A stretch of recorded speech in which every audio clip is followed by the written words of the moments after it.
Hello friends, இன்றைக்கி நம்ம பார்க்க போகிறது ஜெபனி அனிமி சீரீஸான death march to the parallel world season 1 episode 7 தான் இன்னைக்குள்ள வீடியோவில் பார்க்க போகிறோம். உங்களுக்கு இந்த வீடியோ பிடிச்சிருந்தது அப்படின்னா லைக் பண்ணிட்டு அப்படி மறக்காமல் நம்ம சேனலை சப்ஸ்கிரைப் பண்ணிடுங்க. ஏன்னா நீங்கள் சப்ஸ்கிரைப் பண்ணி சப்போர்ட் பண்ணாதான் என்னால் டெய்லியும் சியர்ஃபுல்லாக வீடியோஸ் போட முடியும். சரி வாங்க வளவலன்னு பேசிகிட்டு இருக்காம இன்னைக்குள்ள கதைக்குள்ளே போக ஆரம்பிக்கலாம். இன்றைக்கி நம்ம பார்க்க போகிறது death march to the parallel world season 1 episode 7. நம்ம ஹீரோ அந்த ரேட் மான்ஸ்டரையும் அந்த குட்டி பொண்ணையை கூட்டிகிட்டு வந்து சேவ் பண்ணுறான். அந்த குட்டி பொண்ணு ஆக்சுவலி ஒரு எல்ஃப் தான். அந்த குட்டி பொண்ணுக்கு நம்ம ஹீரோவை ரொம்பவும் பிடிச்சிருக்கு. அந்த ரேட் மான்ஸ்டர் ரொம்பவும் மோசமான கண்டிஷனில் இருக்கிறதுனால மருந்து வாங்க போகிறேன் அப்படின்னு சொல்லிட்டு நம்ம ஹீரோவும் அந்த ஹவுஸ் புரோக்கரும் அங்கேருந்து கிளம்புறாங்க. இப்போ அடுத்த நாள் ஆகுது. நைட்டு ஃபுல்லாக எங்கே போனீங்க அப்படின்னு சொல்லிட்டு ஆரிசா நம்ம ஹீரோவை திட்டுறா. லூலுக்கு மருந்து வாங்க போன டயத்தில் ஒரு பிரின்சஸ்க்கும் ரேட் மான்ஸ்டருக்கும் அடிபட்டு இருந்துச்சு, அவங்கள காப்பாற்றினேன் அப்படின்னு நம்ம ஹீரோ சொல்கிறான். ஓ, அது ரேட் மான்ஸ்டர் தானா? நான் கூட நீங்கள் நைட் ஃபுல்லாக ஏதோ ஒரு பொண்ணு கூட இருந்தீங்களோன்னு தப்பாக நினச்சிட்டேன், மன்னிச்சுக்கோங்க மாஸ்டர் அப்படின்னு சொல்லிட்டு ஆரிசா சொல்கிறா. லூலு இப்போ கொஞ்சம் பெட்டராக ஃபீல் பண்ணுறேன்னு சொல்லவும் நம்ம ஹீரோ அவளுக்கு மருந்து கொடுத்துட்டு அங்கேருந்து கிளம்புறான். நேராக அந்த ஹவுஸ் புரோக்கர் இடத்துக்கு போயிட்டு அந்த ரெண்டு பேரும் எப்படி இருக்காங்க அப்படின்னு சொல்லி நம்ம ஹீரோ கேட்குறான். அந்த பொண்ணுக்கு வந்துட்டு மேனா போர்ஷன் அப்படிங்கிற ஒன்று தேவைப்படுது. அது போக அந்த ரேட் சோல்ஜருக்கும் அங்கே தான் ட்ரீட்மெண்ட் கொடுத்துட்டு இருக்காங்க.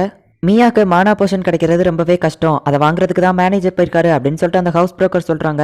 அது எங்க கிடைக்கும் அப்படின்னு நம்ம ஹீரோ கேட்கறான். அது அந்த டிராகன் வேலியில தான் கிடைக்கும் அப்படின்னு அவங்க சொல்றாங்க.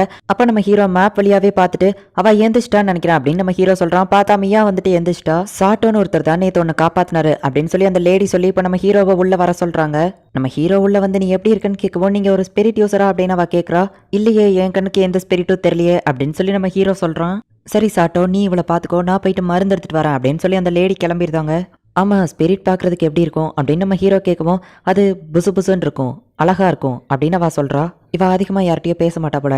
ஆமாம், குட் மார்னிங்னு எல்விஷ் லாங்குவேஜில் எப்படி சொல்லுவா அப்படின்னு கேட்கவும் அவளும் சொல்கிறா. இப்போ மியா வந்துட்டு ஒரு வழியாக சாப்பிட்டு முடிக்கவும் நம்ம ஹீரோ சரி ஓகே அப்படின்னு சொல்லிட்டு அங்கேருந்து கிளம்பலாம் அப்படின்னு சொல்லி போகும்போது பார்த்தா போகாது அப்படின்னு அவள் சொல்கிறா. உடனே நம்ம ஹீரோவோ கொஞ்ச நேரம் அவள் கூட டைம் ஸ்பெண்ட் பண்ணிட்டு அதுக்கப்புறமா அங்கேருந்து கிளம்புறான். இது நேற்றுக்கு நம்ம வாங்கி கொடுத்த அந்த கார்ட்ஸ் தானே அப்படின்னு சொல்லிட்டு நம்ம ஹீரோ போயிட்டு பார்க்குறான். ஹே டாமா போச்சி, இந்த கார்ட்ஸில் இருக்கிறத உங்களால் ரீட் பண்ண முடியுமா அப்படின்னு சொல்லிட்டு நம்ம ஹீரோ கேட்குறான். ஆடு அப்புறமா ரேபிட் பிக்சர் போட்டிருக்குது. ஆடு ரேபிட் அப்படின்னு சொல்லாமல் சாப்பாடு அப்படின்னு அவங்க சொல்கிறாங்க. அவங்க சொல்கிறது ஒரு வகையில் கரெக்ட் தானே அப்படின்னு சொல்லி ஆரிசா சொல்கிறா. இது சாப்பாடு தான், ஆனால் இது என்ன அனிமல் அப்படிங்கிறத நீங்கள் கரெக்டாக படிக்கணும் அப்படின்னு சொல்லி நம்ம ஹீரோ சொல்லவும் இது கோட், இது ரேபிட் அப்படின்னு சொல்லி அவங்க சொல்றாங்க. அப்ப பார்த்தா லீசா வந்துட்டு ஒரு பறவையை கட்டி அப்போ இது சிக்கன் 65 இல்லையா அப்படின்னு சொல்லி கேட்கறா. உடனே நம்ம ஹீரோவே வந்துட்டு எழுதி காட்டுறான். போச்சியும் டாமாவும் வந்துட்டு ஒரு சின்ன பொண்ணுக்கு வேலை பார்க்கறதுக்கு ஹெல்ப் பண்ணிருக்காங்க. உடனே நம்ம ஹீரோ அவங்க ரெண்டு பேரையுமே பாராட்டுறான். இப்போ இவங்க எல்லாருமே சாப்பிட்டுட்டு இருக்கிற அந்த டயத்துல நம்ம ஹீரோ வந்துட்டு நேத்து நான் ஒரு பிரின்சஸையும் ஒரு ரேட் சோல்ஜரையும் காப்பாத்தினேன் அப்படின்னு சொல்லவும் நாங்களும் அந்த பொண்ணை பார்க்கணும் அப்படின்னு சொல்லி எல்லாரும் சொல்றாங்க. லூலு வந்துட்டு அமைதியாவே இருக்கவும் இவ இன்னும் ஷை டைப்பாவே தான் இருக்கா, இவளையும் நம்ம கூட்டிட்டு போலாம் அப்படின்னு சொல்லி நீயும் வாரியான்னு சொல்லி லூலுவையும் கூட்டிட்டு போறான். இப்போ இவங்க எல்லாருமே மியாவை போயிட்டு பாக்குறாங்க. மாஸ்டர், நீங்க ஒரு ரேட் மான்ஸ்டர் சொன்னீங்க, இந்த பொண்ணு இவ்வளவு அழகா இருக்காளே அப்படின்னு சொல்லி ஆரிசா கேட்கவும் நான் ஒரு பிரின்சஸ் அண்ட் ரேட் சோல்ஜர்னு சொன்னேன், நீ தான் தப்பா புரிஞ்சுக்கிட்ட அப்படின்னு நம்ம ஹீரோ சொல்றான். இப்போ இவங்க எல்லாருமே வந்துட்டு அந்த மியா கூட நல்லா பேசி பழகிட்டு இருக்காங்க. சரி, நம்ம ஹீரோ அங்கிருந்து கிளம்பவும் போகாது அப்படின்னு அவ திரும்பவும் சொல்றா. இவளுக்கு எதனால என்ன இவ்வளவு பிடிச்சிருக்குன்னு தெரியல அப்படின்னு நம்ம ஹீரோ நினைக்கிறான். இப்போ கீழே போயிட்டு அந்த ஹவுஸ் புரோக்கர் கிட்ட பேசிட்டு இருக்கும்போது சாட்டோ, நீ ஒரு மெர்ச்சன்ட் தான், ஆனா உங்ககிட்ட எந்த ஒரு கேரேஜுமே இல்லையா அப்படின்னு சொல்லி அவங்க கேட்கறாங்க. எல்லாமே அந்த மீட்டியர்ல எரிஞ்சு போச்சு அப்படின்னு நம்ம ஹீரோ சொல்லவும் மேனேஜருக்கு தெரிஞ்ச ஒரு மெர்ச்சன்ட் வந்துட்டு 2 குதிரை இருக்கிற ஒரு கேரேஜ் வச்சிருக்காரு, அதை விற்க போறாரு அப்படின்னு சொல்லவும் ஆனா எனக்கு குதிரை ஓட்ட தெரியாதா அப்படின்னு சொல்லிட்டு சாட்டோ சொல்றான். மாஸ்டர், எனக்கு ஓரளவு ஓட்ட தெரியும் அப்படின்னு சொல்லி லூலு சொல்லவும் அப்படின்னா ஓகே, நான் அதை வாங்கிடுறேன் அப்படின்னு நம்ம ஹீரோ சொல்லவும் ஆனா நம்ம ரேட்டை பத்தி இன்னும் பேசவே இல்லையா அப்படின்னு சொல்லிட்டு அவங்க சொல்றாங்க. உடனே நம்ம ஹீரோ வெளியே போயிட்டு இருக்கிற ஒரு கேரேஜை வந்துட்டு ஸ்கேன் பண்றான். அது எவ்வளவு காசு அப்படிங்கறத நம்ம ஹீரோ கால்குலேட் பண்ணிட்டு என்னால இவ்வளவுதான் தர முடியும், அந்த மெர்ச்சன்ட்ட சொல்லுங்க, பேலன்ஸ் காசு இருந்தா அதை நீங்களே வச்சுக்கோங்க அப்படின்னு நம்ம ஹீரோ எக்ஸ்ட்ராவா தான் காசு கொடுக்குறான். நம்ம ஹீரோவோ அவனோட டீமோ இப்போ காட்டுக்குள்ள போயிட்டு ஒரு கேம்ப் செட்டப் பண்றாங்க. நம்ம ஹீரோக்கு பெருசா அந்த இடத்துல ஏதோ வேலை இல்லை அப்படிங்கிறதுனால லைஃபையே ஜாலியா தான் என்ஜாய் பண்ணிட்டு இருக்கான். அந்த இடத்துல இவங்களுக்கு தேவையான சாப்பாடு எல்லாத்தையும் சமைச்சு சாப்பிடுறாங்க. ஆரிசா வந்துட்டு நம்ம காலத்துல இருக்கிற மாதிரியான ஒரு குக்கர் மாதிரி ஒன்று ரெடி பண்ணி வச்சிருக்கா. தண்ணி சுட்டோன்னு அதுல இருந்து விசில் வரவோ டாமாவோ போச்சியோ பயப்படுறாங்க. அது ஒன்றும் இல்லை, தண்ணி வந்துட்டு கொதிக்கும் போது அதுலேருந்து வேப்பர் ஆகி விசில் வரும் அப்படின்னு சொல்லவும் நீ சயின்டிஸ்ட் மாதிரி அவங்களுக்கு கிளாஸ் எடுத்தா புரியாது அப்படின்னு சொல்லி ஆரிசா நான் எக்ஸ்பிளைன் பண்ணுறேன் அப்படின்னு சொல்லிட்டு வாட்டர் வந்துட்டு 1000 டிகிரி செல்சியஸில் ஹீட் ஆகும்போது அது வேப்பர் ஆகி காற்று வரும், அதனால தான் அந்த விசில் வருது அப்படின்னு சொல்லி எக்ஸ்பிளைன் பண்ணுறா. இதுக்கு நான் எக்ஸ்பிளைன் பண்ணதே பரவாயில்ல போலியே அப்படின்னு சொல்லிட்டு நம்ம ஹீரோ மனசுக்குள்ள நினைக்கிறான். இப்போ இவங்க எல்லாருமே சாப்பிட்டு முடிச்சுட்டு ஜாலியாக விளாண்டுட்டு இருக்காங்க. அப்போ நம்ம ஹீரோவை தேடி டமி ஹியூமன்ஸ் சில பேர் வந்துட்டு இருக்காங்க. ஒரு தடவை நம்ம ஹீரோ அவங்களுக்கு சாப்பாடு இல்லை அப்படின்னு சொல்லி ஹெல்ப் பண்ணியிருப்பான். பதிலுக்கு அவங்க ஃப்ரூட்ஸ் வந்து கொடுக்குறாங்க. இவங்க எதிரின்னு நினைச்சு டாமாவும் போச்சு வரவும் இவங்க நம்ம ஃப்ரெண்ட்ஸ் தான் அப்படின்னு நம்ம ஹீரோ சொல்றான். இந்த பழம் ரொம்பவும் டேஸ்டா இருக்கு அப்படின்னு சொல்லிட்டு அவங்க ரெண்டு பேருமே எடுத்து சாப்பிடுறாங்க. ஃப்ரூட்ஸை தவிர்த்து கண்டிப்பாக இவங்ககிட்ட வேறு எந்த சாப்பாடும் இருக்காதுன்னு நினைக்கிறேன் அப்படின்னு சொல்லிட்டு நம்ம ஹீரோ என்கிட்ட இது எக்ஸ்ட்ராவாக தான் இருக்குது அப்படின்னு சொல்லிட்டு அவன் ஸ்டோரேஜ்ல இருந்து கறி எடுத்து கொடுக்கவும் டாமாவும் போச்சு அதை சாப்பிடலான்னு போகும்போது டக்குன்னு நம்ம ஹீரோ பிடிக்கிறான். அவங்க ரொம்ப தேங்க்ஸ் அப்படின்னு சொல்லிட்டு அங்கேருந்து கிளம்புறாங்க. இப்போ நம்ம ஹீரோ ஆஃபீஷியலாக அந்த 2 குதிரை இருக்கிற கேரேஜை வாங்கிட்டான்.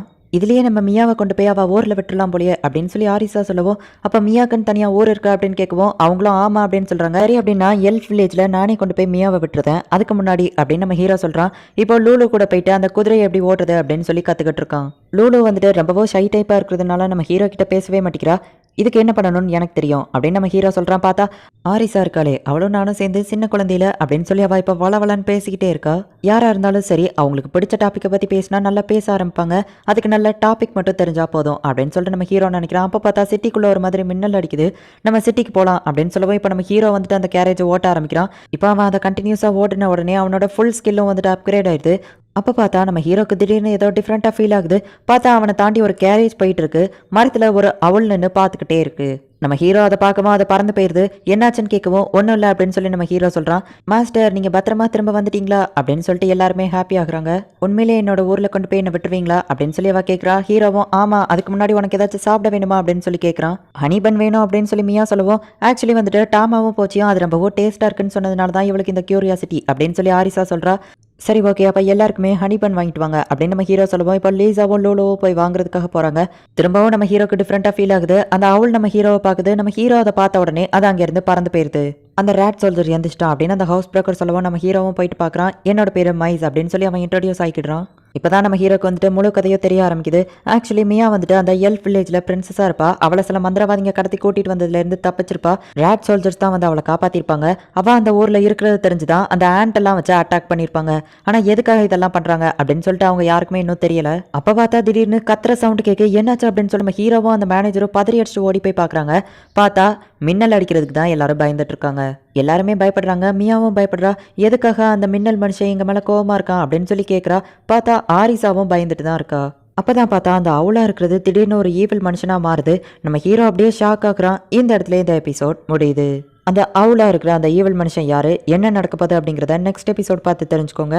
அண்ட் உங்களுக்கு இந்த வீடியோ பிடிச்சிருந்தது அப்படின்னா லைக் பண்ணிட்டு அப்படி மறக்காம நம்ம சேனலை சப்ஸ்கிரைப் பண்ணிருங்க. உங்களுக்கு இந்த அனிமே பிடிச்சிருக்கா இல்லையா அப்படிங்கிறத மறக்காம கமெண்ட்ல சொல்லிருங்க. தேங்க்யூ ஃபார் வாட்சிங். Bye guys. நெக்ஸ்ட் எபிசோட்ல மீட் பண்ணலாம்.